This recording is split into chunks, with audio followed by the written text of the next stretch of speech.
আসসালামু আলাইকুম। হ্যালো বন্ধুরা, MH medicine and health tips থেকে সবাইকে জানাই স্বাগত। আজকে আপনাদের জানাবো কোন বয়সে প্রেগন্যান্ট হওয়ার জন্য তৈরি থাকে মহিলাদের শরীর, সুস্থ সন্তান জন্ম দেওয়ার জন্য কোন বয়স সঠিক। গবেষণার তথ্য অনুযায়ী বিশ্লেষণ করব। একটু সময় নিয়ে আমার এই ভিডিওটি দেখুন।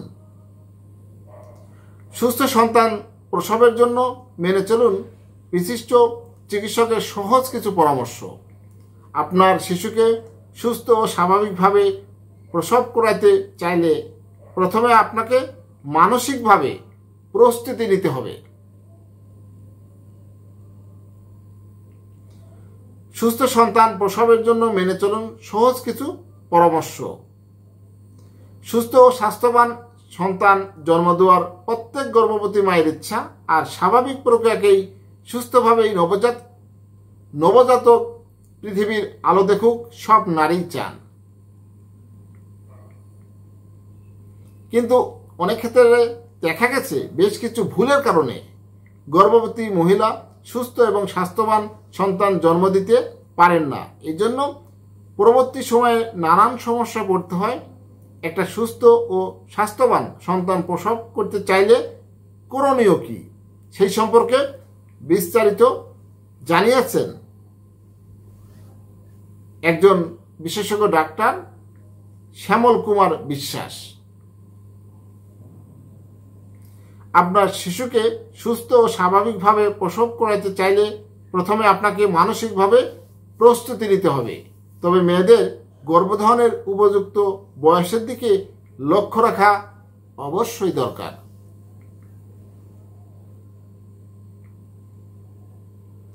মেয়েদের গর্ভধারণের উপযুক্ত বয়স 20 থেকে 35 বছর। এ সময় জটিলতা কম হয় এবং নর্মাল ডেলিভারি সহজ হয়। সুস্থ স্বাভাবিক জীবনযাপনের মতো সব কিছু যে চালিয়ে যাবে, কিন্তু লাইফস্টাইল পরিবর্তন আনতে হবে। বন্ধ করতে হবে মাঝরাতে ঘুমাতে যাওয়া, সকালে দেরিতে ঘুম থেকে ওঠা। এই অভ্যাসগুলো থাকলে পরিবর্তন আনতে হবে।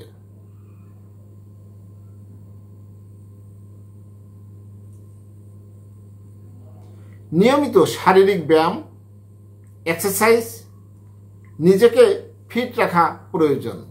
ফলে গর্ভবতীরা লেবার পেইনে তীব্রতাকে সহ্য করতে পারবে। বিশেষ করে এক্সারসাইজ এবং যোগা সুস্থ সন্তান প্রসবের জন্য কার্যকরী একটি পদ্ধতি। সেই সঙ্গে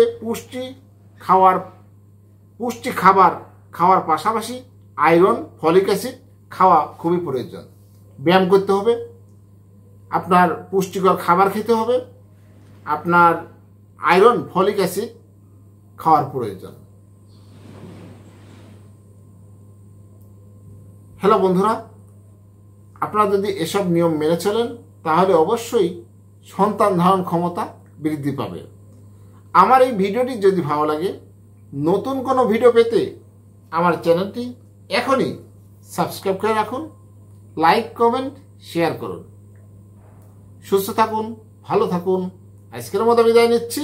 আল্লাহ হাফেজ।